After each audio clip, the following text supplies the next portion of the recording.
Impact, impact यानी संघर्ष। क्या होता है इम्पैक्ट, किसको बोलते हैं? इसको कोलाइजन भी बोलते हैं। जब टू बॉडीज जो है टकराती है, क्लियर? तो इस टकराने के प्रोसेस को, जो ये प्रक्रिया है, वो क्या कहलाती है ना? कैसी भी बॉडीज हो, जैसे ये एक बॉल है, ये भी दूसरी बॉल है, इन दोनों का टकराने का जो भी प्रोसेस हुआ वो क्या कहलाएगा? इम्पैक्ट। एक छोटी बॉल हो सकती है, एक बड़ी बॉल हो सकती है, दो कोई सी भी बॉडी, तो बॉल की बात नहीं करें, कोई सी भी हो, तो उनके टकराने का जो भी प्रोसेस है वो क्या कहलाएगा? अपने इम्पैक्ट कहलाएगा या कोलिजन कहलाएगा, संघर्ष। Point of contact, two bodies जहां टच कर रही है, जहां मिल रही है, वो क्या कहलाएगा? Point of contact. क्लियर? ये इस पॉइंट, इसको मान लो P, जहां P पे टच कर रही है, तो ये पॉइंट P क्या कहलाएगा? Point of contact. फिर एक कॉमन टेंजेंट, जो टू बॉडीज का पॉइंट ऑफ कांटेक्ट है, वहां टेंजेंट लाइन खींच रहे हैं अपन, वो क्या कहलाएगी? Common tangent. क्लियर? जिस पॉइंट पे टच हो रही है वो हो जाएगी कॉमन। कॉमन का मतलब जो अपने ऊपर में, इसकी भी टेंजेंट है, इसकी भी टेंजेंट है। फिर है कॉमन नॉर्मल, जो ये कॉमन टेंजेंट है वो उसके परपेंडिकुलर पॉइंट ऑफ कांटेक्ट से जाने वाली लाइन, वो कॉमन नॉर्मल होगी। क्लियर? वैसे तो बहुत सारी हो सकती है, इसके परपेंडिकुलर बहुत सारी होगी, पर अपन बात कर रहे हैं कॉमन नॉर्मल क्या हो जाएगी? जो कॉमन टेंजेंट है उसके परपेंडिकुलर किससे पास होती है? पॉइंट ऑफ कांटेक्ट से, वो कहलाएगी अपने common normal. Line of impact, line of impact क्या होगी? कॉमन टेंजेंट के परपेंडिकुलर जो पॉइंट ऑफ कांटेक्ट से लाइन जा रही है, यानी जो कॉमन नॉर्मल, वो इसकी लाइन ऑफ इम्पैक्ट होगी। क्लियर? ये कॉमन नॉर्मल क्या हो जाएगी? इसकी लाइन ऑफ इम्पैक्ट। तो कॉमन टेंजेंट के परपेंडिकुलर पॉइंट ऑफ कांटेक्ट है, उससे जाने वाली लाइन, ये कहलाएगी अपने line of impact. Line of impact, line of impact का मतलब जहां इम्पैक्ट हुई, क्लियर? इस पॉइंट पे हुई, ये इसको मिला रहे हैं, तो वो कॉमन टेंजेंट के भी परपेंडिकुलर होगी, पॉइंट ऑफ कांटेक्ट से भी पास होगी। अब अपना है, अपन यहाँ दो तरह की इम्पैक्ट पढ़ेंगे, डायरेक्ट और ऑब्लिक। एक एक्सरसाइज पूरी डायरेक्ट इम्पैक्ट की, एक पूरी ऑब्लिक की। डायरेक्ट का मतलब क्या होगा? जब टू बॉडीज एक स्ट्रेट लाइन में इम्पैक्ट करते हैं, एक इधर से आई, ये रेस्ट में, मान लो, ध्यान से समझना, दो बॉल की बात करें, ये रेस्ट में है, इससे टक्कर की, वापस ये कहाँ होगी? लाइन ऑफ इम्पैक्ट की डायरेक्शन में जाएगी। इन दोनों में से कोई एक रेस्ट में हो या आपस में आके टकरा रहे हैं, वापस इम्पैक्ट के बाद भी ये कहाँ जा रही है? लाइन ऑफ इम्पैक्ट की डायरेक्शन में, तो वो कहलाएगी अपने सीधी टक्कर। डायरेक्ट इम्पैक्ट का मतलब सीधा, सीधी टक्कर। ऑब्लिक यानी त्रियक टक्कर। ऑब्लिक में क्या होगा? एक बॉल इधर से आ रही है, एक बॉल इधर से आ रही है, ये मैंने डायरेक्शन में बताई, एक इधर से आ रही है, एक इधर से आ रही है, इन दोनों की बॉल, इनके बीच इम्पैक्ट हुई, ये कहाँ चली जाएगी? दूर। क्लियर? वो कहलाएगी ऑब्लिक इम्पैक्ट। क्लियर? तो टू टाइप्स की इम्पैक्ट पढ़ेंगे, डायरेक्ट और ऑब्लिक। यहाँ डेफिनेशन पूछते हैं मैं डायरेक्ट और ऑब्लिक इम्पैक्ट की, तो लिख लो पहले डायरेक्ट इम्पैक्ट की। इम्पैक्ट से पहले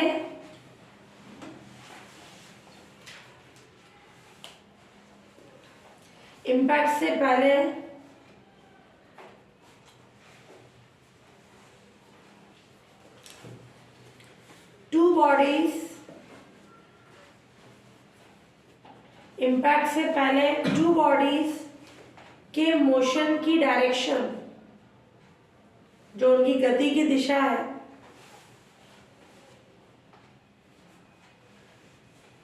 उनके कांटेक्ट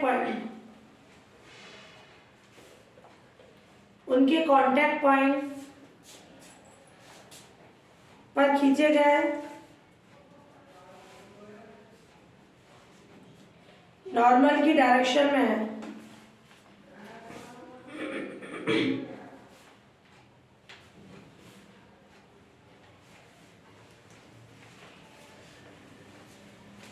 है ना? तो ये जो पॉइंट ऑफ कांटेक्ट है और ये कॉमन नॉर्मल है, उसी डायरेक्शन में उनके इम्पैक्ट है, पहले की डायरेक्शन है, तब ऐसी इम्पैक्ट को डायरेक्ट इम्पैक्ट कहते हैं। कॉमन नॉर्मल ब्रैकेट में लिखना चाहो लाइन ऑफ इम्पैक्ट, है ना? इम्पैक्ट से पहले दोनों बॉडीज की डायरेक्शन जो है लाइन ऑफ इम्पैक्ट की डायरेक्शन में है, तो उसको क्या बोलेंगे? Direct impact. फिर ऑब्लिक इम्पैक्ट,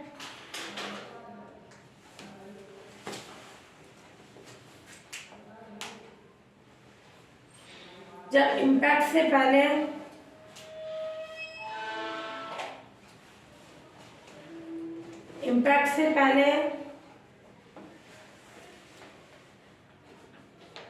दोनों बॉडीज की डायरेक्शन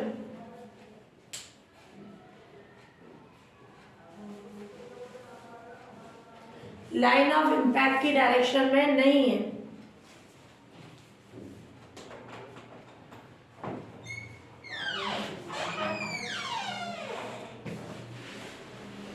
अर्थात यानी डेट इज उनकी मोशन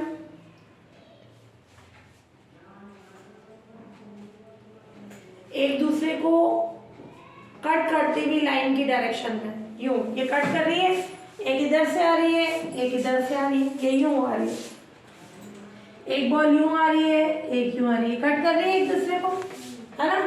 तो सिंपल सी डेफिनेशन लिखना चाहो तो लाइन ऑफ इम्पैक्ट की डायरेक्शन में नहीं है अगर उनकी मोशन की डायरेक्शन, या फिर लिख सकते हो उनकी डायरेक्शन क्या है? एक दूसरे को कट करती हुई डायरेक्शन में, तो वो कैसी कहलाती है? Oblique impact.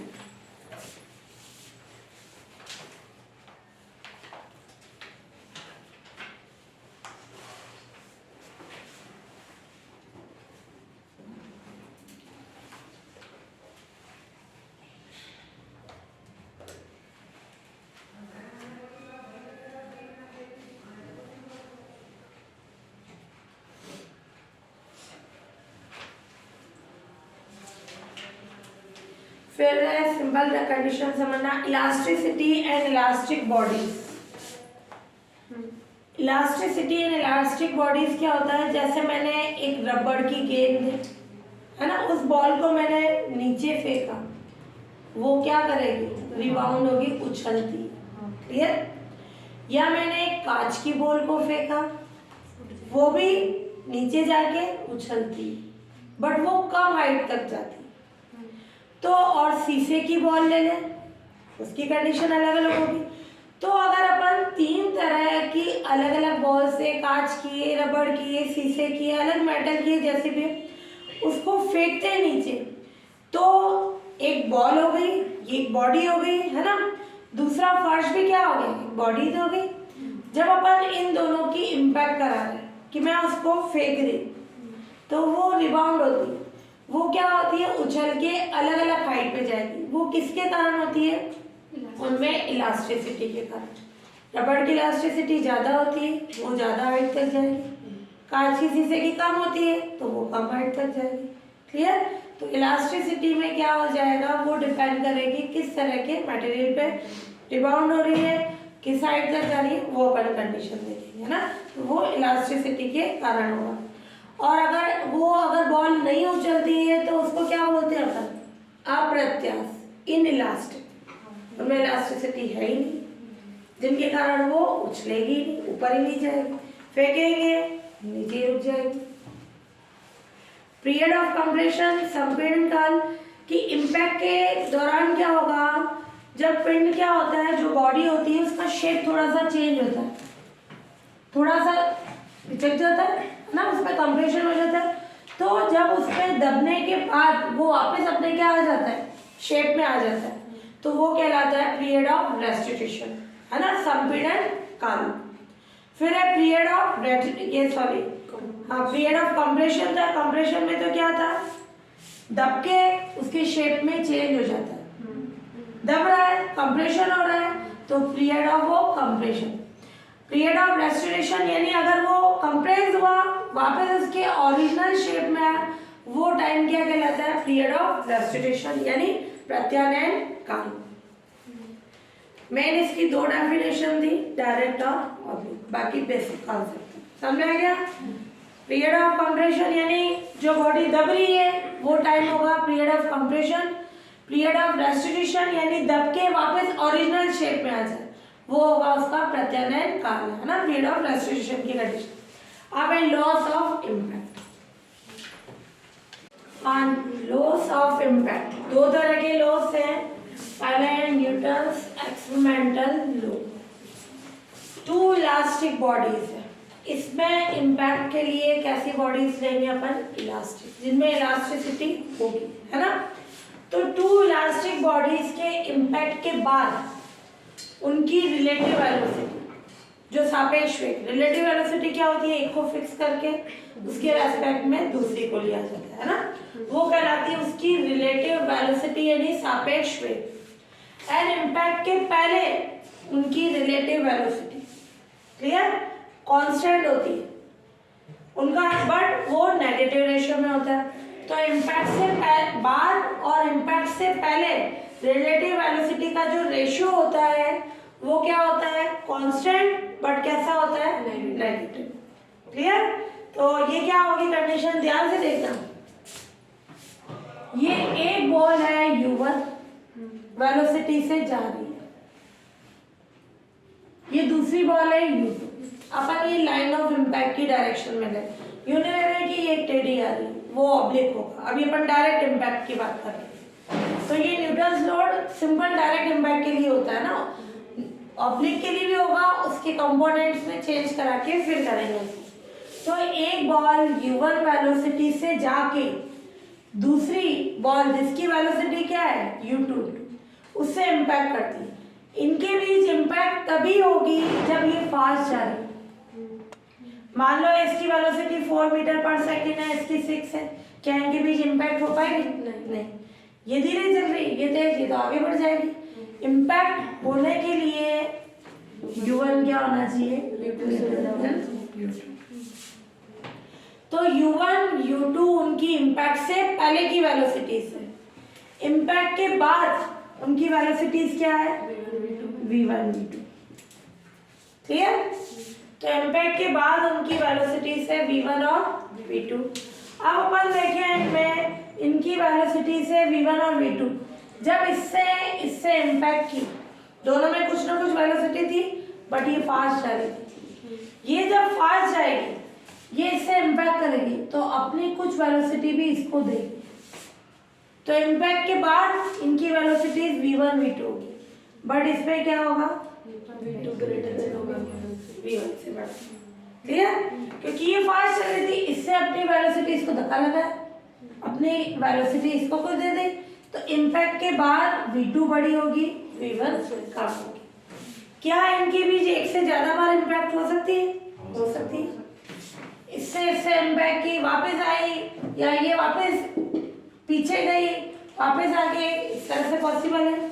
इन जनरली तब पॉसिबल होगा ये रेस्ट में रखी हुई, कि ये इससे इम्पैक्ट कर रही है, वापस पीछे जा रही है, ये आगे आ रही है। क्लियर। एक से ज्यादा बार भी इम्पैक्ट पॉसिबल है। जैसे अपन बोलते हैं बिलियर्ड्स की बॉल, है ना, उसमें क्या होता है? एक से ज्यादा बार इम्पैक्ट होती है, जाके वापस आती है बोर्ड से टकरा के, ये एक से ज्यादा बार पॉसिबल है। तो क्या कंडीशन होगी अपन? तो ये तो हो गया, इस फॉर्म में अपन ने ले लिया लेट टू बॉडीज की इम्पैक्ट से पहले की वेलोसिटीज क्या है? u1 और u2 है। Let two bodies, two elastic bodies,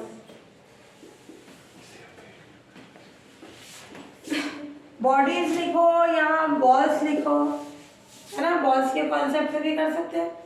तो टू इलास्टिक बॉडीज की इम्पैक्ट से पहले वेलोसिटीज क्या है? u1 एंड u2 है, और u1 क्या है? u2 से बड़ा है। एंड इम्पैक्ट के बाद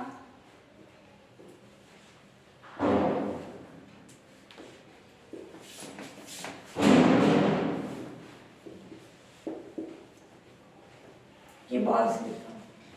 दोनों बॉल्स की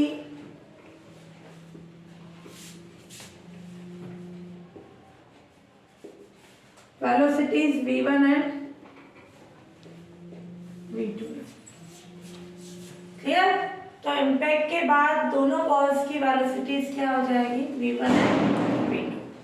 अब यहाँ क्या हो जाएगा, v2 ग्रेटर देन इम्पैक्ट से पहले रिलेटिव वेलोसिटी,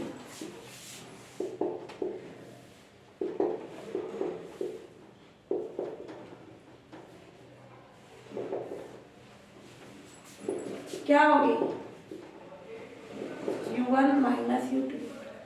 क्लियर? सापेक्षिक है u1 माइनस u2। और इम्पैक्ट के बाद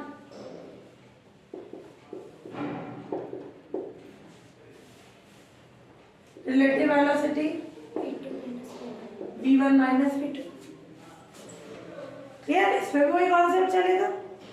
इम्पैक्ट से पहले अपन एक को ही तो फिक्स कर रहे हैं, u2 के रेस्पेक्ट में तो लेना है, इसमें भी वही होगा। तो अब अपने न्यूटन्स लॉ क्या बोलता है,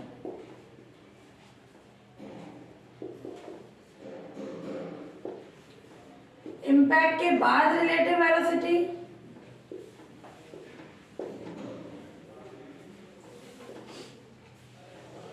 अपॉन इम्पैक्ट से पहले रिलेटिव वेलोसिटी क्या होगी, कांस्टेंट। उनका रेशियो कैसा होगा, कांस्टेंट। और वो किस फॉर्म में होगा, माइनस ई की फॉर्म।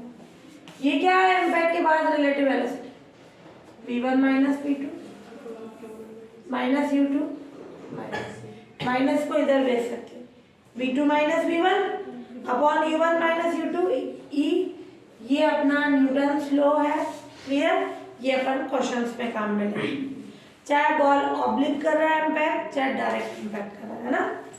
अब उनके लिए हमेशा इम्पैक्ट कैसी हो रही है, एक स्ट्रेट लाइन में। क्लियर? इसके अकॉर्डिंग अपन ने कंडीशन ले ली।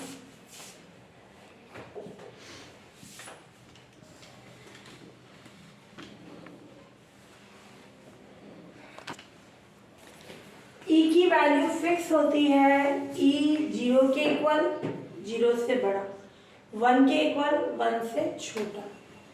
ई 0 है तो बॉल इनइलास्टिक होगी, अप्रत्यास्थ, इम्पैक्ट होगी नहीं। अगर फेंक रहे हैं रिबाउंड होगी नहीं। ई इक्वल्स टू 1 है देन बॉल कैसी है, परफेक्टली इलास्टिक। क्लियर? एक बॉल की बात कर रहा है तो पूर्णतः प्रत्यास्थ का मतलब E1 होगा, और अप्रत्यास्थ है इनइलास्टिक है तो ई क्या हो जाएगा, 0। क्लियर? और बाकी ई की वैल्यू हमेशा या तो 0 होगी, 0 से बड़ी, 1 के इक्वल, 1 से छोटी, कभी भी इसके अलावा कोई वैल्यू नहीं हो सकती। अब है principal of conservation of momentum. Principle of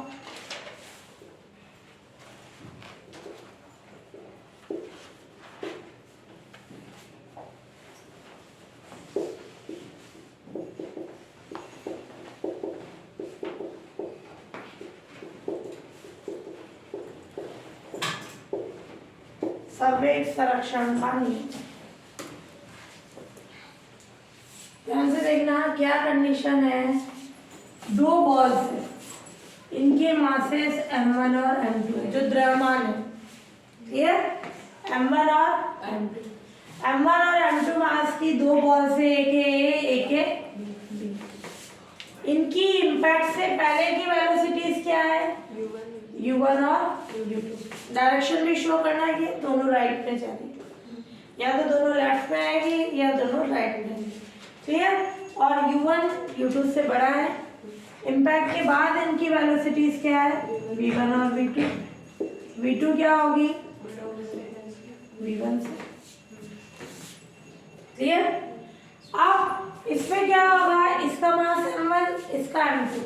momentum का मतलब क्या होता है, संवेग। क्या होता है मोमेंटम, मास इनटू वेलोसिटी।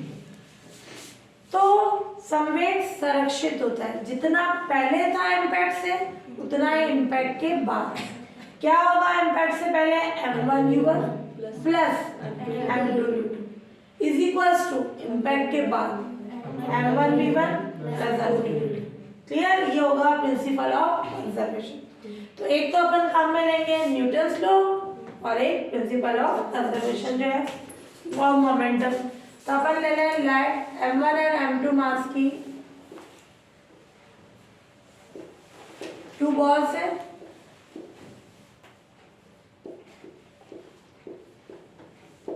जिनकी इम्पैक्ट से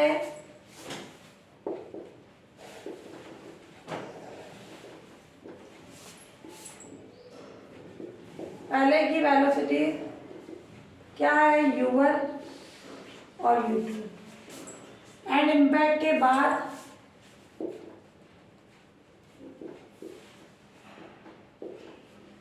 velocities v1 and v2।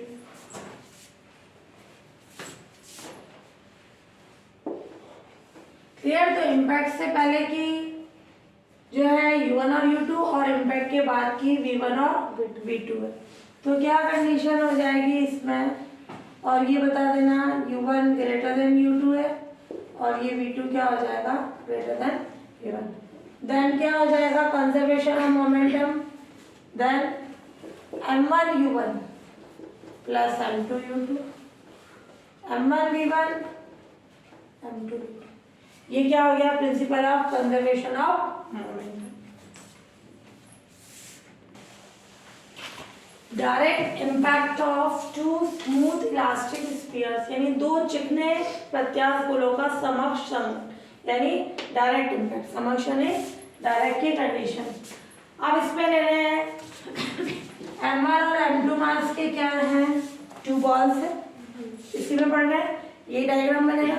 m1 m2 मास की 2 बॉल्स है जिनकी इम्पैक्ट से पहले की velocities u1 and u2, u1 greater than u2 and impact के बाद जो वेलोसिटीज है v1 and v2, v2 is greater than v1। Then by loss of impact, loss of impact लिखो, यानी उसमें न्यूटन और principle of conservation of momentum दोनों आ जाए, या एक एक करके बता दो। Then by loss of impact क्या होगा v2 minus v1 upon u1 minus u2, मैंने ई कर दिया, ध्यान से देखना। यहाँ क्या था माइनस ई और इधर क्या था v1 माइनस v2। इसको यूं लिख सकते हो v2 माइनस v1 और e u1 माइनस u2। ये आ गया न्यूटन्स लॉ। मैंने लॉस ऑफ इम्पैक्ट लेके उस पर न्यूटन और दोनों आ जाएगा, नहीं तो एक एक करके बताओ। और सेकंड वाला कौन सा है principal of conservation of momentum, संवेग संरक्षण का नियम, m1 u1 m2 u2 m2 u2 m1 v1 m2 v2। Clear? ये दो इक्वेशंस है।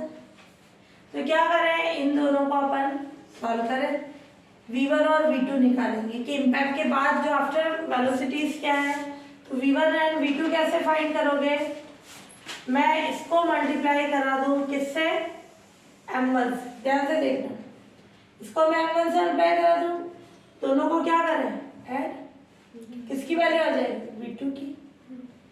दूसरी बार इसको किससे करा दें m2 से, दोनों को लेस करा दें, किसकी आ जाएगी v1 की। तो multiplying equation first by m1, तो ये m1 v2 m1 v1 e u1 minus u2। Clear? m1 से करा रहे हैं e m1 u1 minus u2, दोनों को क्या करें ऐड करा दें, कौन सी इक्वेशन को, सेकेंड और थर्ड को। तो क्या आ जाएगी adding equation second and third, तो v1 की वैल्यू आ जाएगी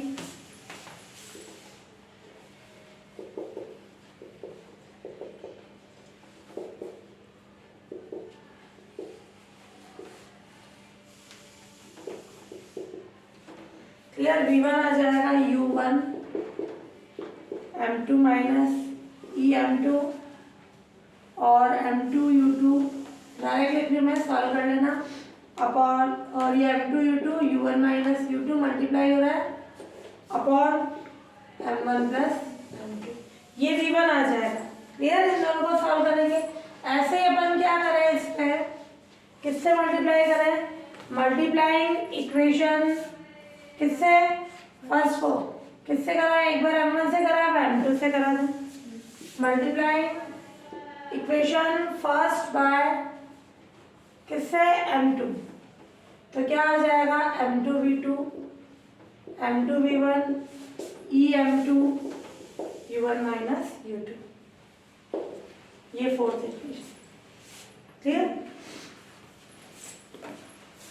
ये आया अपन ने m1 से मल्टीप्लाई कराया, इसको तो क्या होगा, m1 v2 minus m1 v1। Clear?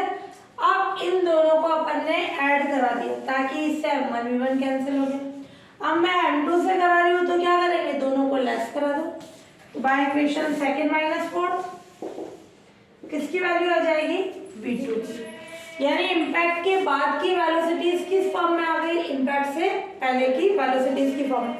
v2 हो जाएगा u2 m1 minus e m1 m1 u1 1 plus e और m1 प्लस, क्लियर? ये आ गई v1 और v2 की वैल्यू।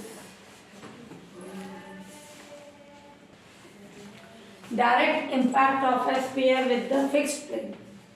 ये कोई स्फीयर है, एक बॉल है, इससे फिक्स्ड प्लेन से डायरेक्ट इम्पैक्ट है, यानी सीधी ऊपर से आ रही है। क्लियर?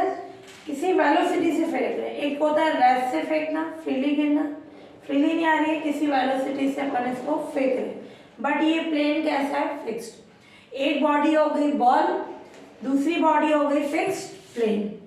जब इससे इम्पैक्ट की तो इम्पैक्ट से पहले वो ये क्या आ रही है, u1 वेलोसिटी से आ रही है, इसके लिए u2 क्या होगा, 0 फिक्स है, रेस्ट में जैसे फर्श है, रेस्ट में u2, और इम्पैक्ट के बाद इसकी वेलोसिटी क्या है, v1 नीचे की ओर। क्लियर? और v2 क्या है, 0। तो एक बॉल u1 वेलोसिटी से जाकर एक फिक्स प्लेन के साथ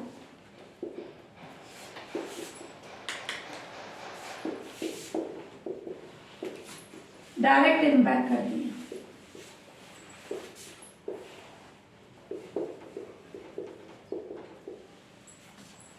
क्लियर? और इम्पैक्ट के बाद फिक्स प्लेन के साथ डायरेक्ट इम्पैक्ट करती है, और इम्पैक्ट के बाद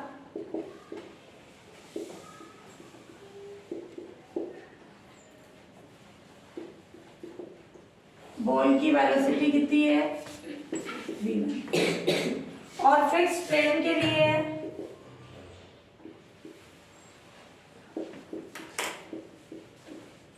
u2 कितना है, 0, एंड v2 कितना है, 0। क्लियर? फिक्स प्लेन के लिए u2 0 और v2 0। तो बाय लॉस ऑफ इम्पैक्ट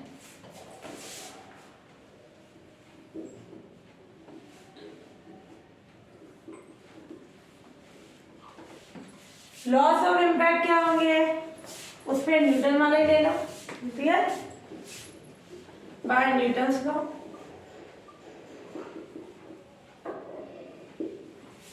क्या होगा, v2 की ये क्या है, Newton's law, v2 minus v1 e u1 minus u2, v2 कितना है, 0, v1 e ये u1, u2 कितना है, 0, ई यू। डायरेक्शन का है नीचे की ओर, बट मैंने ऊपर से कोई बॉल फेंकी, नीचे फर्श से इम्पैक्ट हुई तो वो कहाँ की, ऊपर की ओर। क्लियर? अभी जो लॉस ऑफ इम्पैक्ट है न्यूटन्स लॉ में, जहाँ जा रही है इम्पैक्ट के बाद भी वही डायरेक्शन लेते हैं। अपन ने यहाँ u1 u2 लिया था, डायरेक्शन राइट साइड में, इम्पैक्ट के बाद भी क्या लेंगे, v1 v2 राइट साइड। तो मैंने ये नीचे लिए डायरेक्शन, तो इसकी भी कहाँ लिए, नीचे। बट ये इम्पैक्ट के बाद ऊपर रिबाउंड होती है। क्लियर? तो क्या हो जाएगी condition, v1 equals to E u1। ये अपने फॉर्मूला यूज है, यानी ये बॉल ऊपर किस वेलोसिटी से जाएगी, v1 ई उसकी इलास्टिसिटी कितनी है, क्लियर, और यू, क्लियर। ये नेगेटिव थी, डायरेक्शन चेंज हो गई, देन पॉजिटिव, क्लियर। तो इम्पैक्ट के बाद, आफ्टर इम्पैक्ट उसकी वेलोसिटी क्या हुई, ई, और इनटू इम्पैक्ट से पहले की वेलोसिटी। ये फॉर्मूला बन गया अपने। अब इसी के यूज से अपन क्या निकालेंगे, height of throw due to impact, यानी इम्पैक्ट से वो किस हाइट तक जाएगी बॉल, वो अपन कंडीशन फाइंड करेंगे।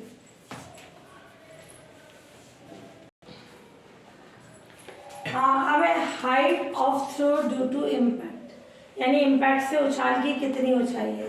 ध्यान से देखना, कोई बॉल रेस्ट से ऊपर से गिरती है, मैंने वर्ड यूज में लिया रेस्ट, रेस्ट का मतलब वो फ्रीली गिर रही है, क्लियर। ये ओ पॉइंट से ऊपर से गिरती है और इस प्लेन से क्या करती है, इम्पैक्ट करती है, u इक्वल्स टू 0। यहाँ से आई, यहाँ इम्पैक्ट के बाद उसकी वेलोसिटी कितनी है, v, क्लियर, फ्रीली गिर रही है और इम्पैक्ट के बाद की वेलोसिटी क्या है अपने पास, v है। अभी अपन ने निकाली थी v क्या होती है, v इम्पैक्ट से पहले की वेलोसिटी, यहाँ से फ्रीली गिरी, नीचे आते आते कुछ तो वेलोसिटी आएगी, क्लियर। तो यहाँ से फ्रीली गिर रही है, गिरते गिरते ये v वेलोसिटी से प्लेन से इम्पैक्ट करती है, यानी इम्पैक्ट से पहले की वेलोसिटी क्या है, v, और किस साइड से गिर रही है, क्लियर। v इम्पैक्ट से पहले की वेलोसिटी और v1 अपन ने ले ली इम्पैक्ट के बाद, ये इम्पैक्ट के बाद, आगे बिफोर इम्पैक्ट, ये आफ्टर इम्पैक्ट। अभी मैं नीचे ही ले रही हूँ उसकी डायरेक्शन, है ना। u इक्वल्स टू 0 वेलोसिटी से फ्रीली गिरती है, बिफोर इम्पैक्ट उसकी वेलोसिटी क्या है, v, और आफ्टर इम्पैक्ट कितनी है, v1, वो अपन बाद में डायरेक्शन बदलेंगे। तो जब पहले मैं O से A तक की बात करूं और किस साइड से गिर रही है, H, V निकाल सकते हैं, v square equals to u square plus 2gh। Initial कितना है, 0, v यानी जो इम्पैक्ट करने की कंडीशन है, v आ जाएगा। फिर अभी अपन ने निकाला कि बॉल की ये वेलोसिटी v क्या थी, v यानी इम्पैक्ट के बाद की वेलोसिटी, और e इम्पैक्ट से पहले की, e इंटू इम्पैक्ट से पहले की वेलोसिटी। ये फॉर्मूला यूज में ले लेंगे। और अपन बोल रहे हैं कि ये फ्रीली गिरी एच साइड से, इससे इम्पैक्ट की, इम्पैक्ट होने के बाद वो v1 वेलोसिटी से ऊपर गई, डायरेक्शन बदलेंगे, v1 वेलोसिटी से गई और अपन ने लिया कि वो कहाँ तक गई, एस जे साइड तक, क्लियर। वो एस जे साइड तक गई, इसका मतलब क्या है, जिस साइड तक जाएगी वहाँ वेलोसिटी क्या होगी, 0। अपन कोई चीज फेंकते हैं ऊपर मैक्सिमम हाइट तक जाती है, तो उसके बाद वापस नीचे आती है, किसके कारण, यहाँ भी क्या हो जाता है, 0, क्लियर। तो अपन एस डैश फाइंड कर सकते हैं, वापस वो नीचे आएगी, वापस रिबाउंड हो जाएगी, ऐसे करते करते वो कितनी बार रिबाउंड होगी, कितनी बार इम्पैक्ट करेगी, जब तक कि रेस्ट में नहीं आ जाए। इन जनरल इस कंडीशन को बोला जाता है कि वो इनफाइनाइट टाइम तक इम्पैक्ट होती है। शीशे की इनकी होगी, कांच की 1-2 बार में रुक जाएगी, क्लियर। बाकी तो होगी, इलास्टिसिटी के कारण ऊपर जा रही है, तो वो अपन उसकी नहीं बता सकते हैं कि कितनी बार कर रही है, तो इन जनरल इनफाइनाइट टाइम तक लेंगे, क्लियर। तो यहाँ अपन ले कोई बॉल पॉइंट O से रेस्ट से नीचे की ओर गिरती है, क्या मैं इसको यूं फेंक रही हूँ, क्या नहीं, फ्रीली गिरी है तो सीधी। पहले वाला भी मैंने किया कि उस पर डायरेक्ट इम्पैक्ट के लिए किया, मैं किसी बॉल को इधर फेंक सकती हूँ, देन वो ऑब्लिक होगी, फर्स्ट से ऑब्लिक इम्पैक्ट कर सकती है, उस पर पहले था किसी वेलोसिटी से फेंक रहे हैं, वो डायरेक्ट इम्पैक्ट। आगे तुम पढ़ोगे कि वो बॉल प्लेन के साथ इस तरह से इम्पैक्ट करके टेढ़ी आएगी, ऑब्लिक इम्पैक्ट आ जाएगी, और फ्रीली में तो डायरेक्ट ही ऑब्लिक। तो पॉइंट ओ से रेस्ट से नीचे की ओर गिरती है और किसी फिक्स प्लेन से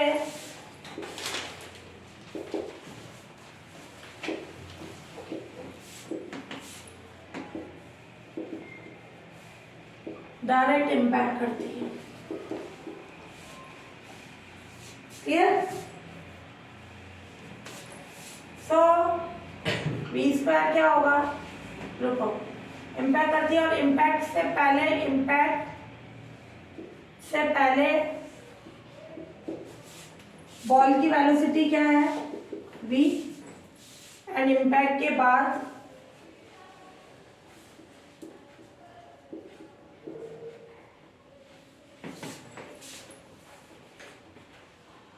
बॉल की वेलोसिटी v1 है और प्लेन के लिए क्या होगा? u2 v0 v2 v0। ये एक तरह से u1 है ना? ये कौन है? u1। तो क्या हो जाएगी? v स्क्वायर क्या होता है? u square plus 2gh। प्रारंभिक इनिशियल वेलोसिटी क्या है? 0। लास्ट अंतिम वेग कितना है? v या u1 कुछ भी लिखो। तो ये v, ये 0, तो v स्क्वायर क्या हो गया? यानी v ये बॉल की इम्पैक्ट से पहले की वेलोसिटी हो गई। क्लियर? बाय न्यूटन्स लॉ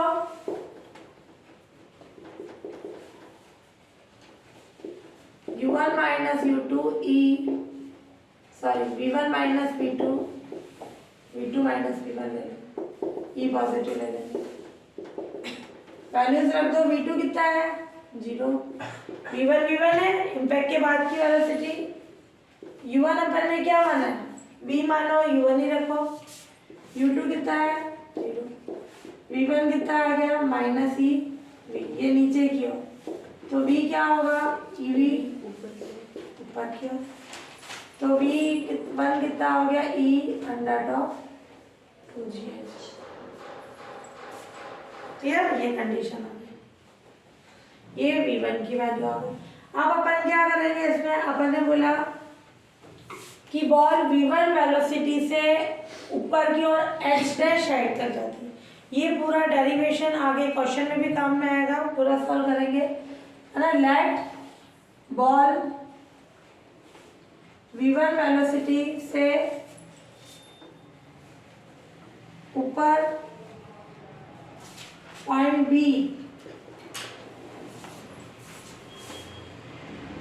तक S डैश हाइट तक जाती है। क्लियर? और से कंडीशन बना दें। क्लियर? तो अपन ने ले लिया लेट बॉल v1 वेलोसिटी से ऊपर पॉइंट B तक S डैश हाइट तक जाती है। क्लियर? अब ये ऊपर गई तो एट पॉइंट B v कितना होगा? 0। At point B v 0। ध्यान से देखना, अब ये न्यूटन वाला फॉर्मूला ले रही हूं मैं। v कितना है? 0। लास्ट वेलोसिटी किस वेलोसिटी से गई? v1। किस हाइट तक गई? क्लियर? तो ये क्या हो जाएगी कंडीशन? v1 स्क्वायर कितना हो गया? ये v1 स्क्वायर ऊपर गई, सॉरी ना, ऊपर गई तो क्या आएगा? माइनस, तो v1 स्क्वायर कितना हो गया? 2g s dash. v1 की वैल्यू कितनी है? 2g e तो क्या हो जाएगा? e square 2gh। इससे बाय इक्वेशन फर्स्ट 2g से 2g कैंसिल, यानी s डैश क्या हो गया? e स्क्वायर h, यानी फर्स्ट उछाल की ऊंचाई है ना। तो ये क्या हो गई? ये हाइट आ गई any throw, height of any throw वो क्या हो जाएगी? E square. ये हाइट क्या है? इसके प्रीसीडिंग थ्रो की हाइट है, जो पहले वाले उछाल था। तो ये फॉर्मूला बन गया। ऐसे ही वापस बॉल नीचे आएगी, ऊपर जाएगी तो आएगा H double dash, e square H dash आ जाएगा।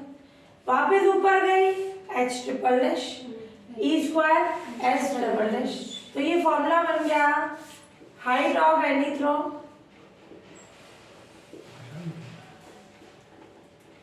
किसी भी उछाल की ऊंचाई किसके इक्वल होगी, ई स्क्वायर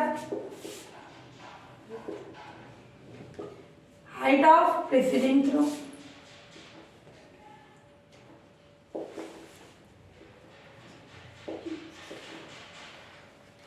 जो पहले वाला उछाल है उसकी ऊंचाई आ गया। क्वेश्चन में डायरेक्ट लो, पूरा सॉल्व करके बताओ। डायरेक्ट लेना चाहो डायरेक्ट लो, लॉन्ग क्वेश्चन में आ रहा है तो पूरा सॉल्व करके बताओ। तो h dash e square h किसी भी height of any throw, e square उससे पहले वाला जो उछाल होगा उसकी क्या आ जाएगी, हाइट आ जाएगी। ये अपने फॉर्मूला बन गया। ऐसे ही अपन टाइम निकालेंगे।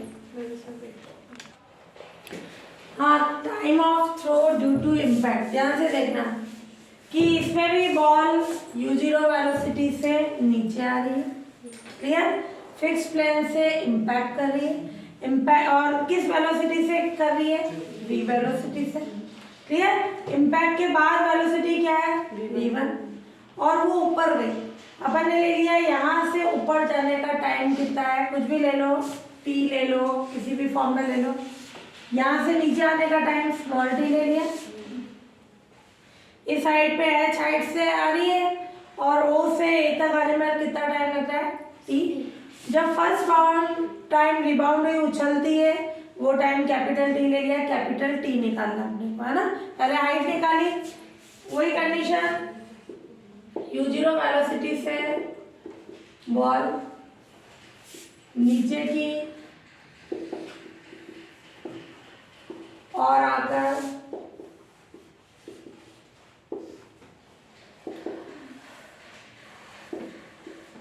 फिक्स प्लेन से v1 वेलोसिटी, फिक्स प्लेन से v1 वेलोसिटी से इम्पैक्ट करती है।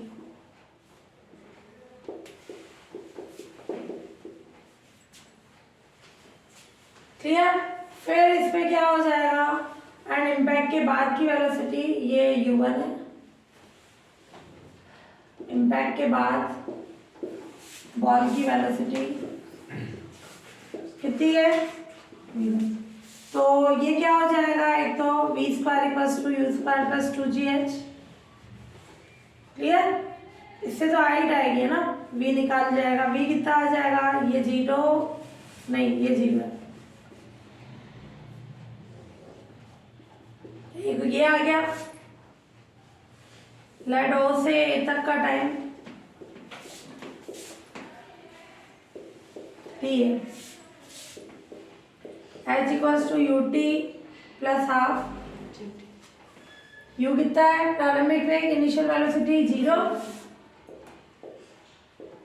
Half g t square, t कितना हो जाएगा, क्लियर। अब अपन ने ले लिया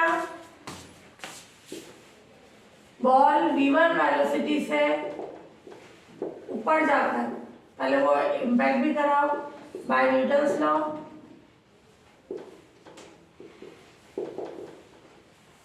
क्या होगा, v2 minus v1 e u1 minus u2।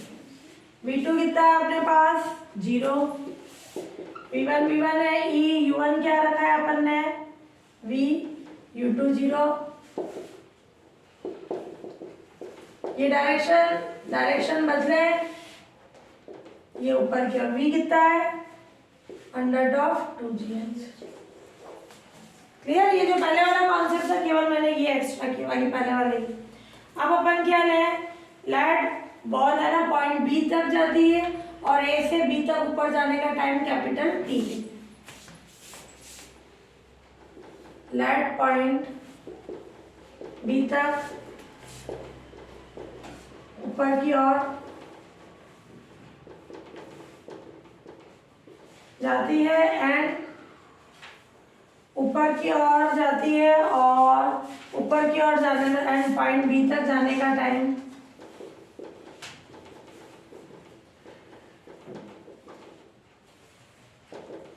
कितना है, कैपिटल टी। क्लियर? तो क्या आ जाएगी कंडीशन इससे? कैपिटल टी निकाल लें। हाँ, अब अपन देखिए इसमें क्या आ जाएगी। पॉइंट बी तक ऊपर की ओर जाती है, बी तक जाने का टाइम टी है, ऊपर जाती है तो ये फॉर्मूला आ गया। v कितना है? लास्ट 0 किस वेलोसिटी से गई?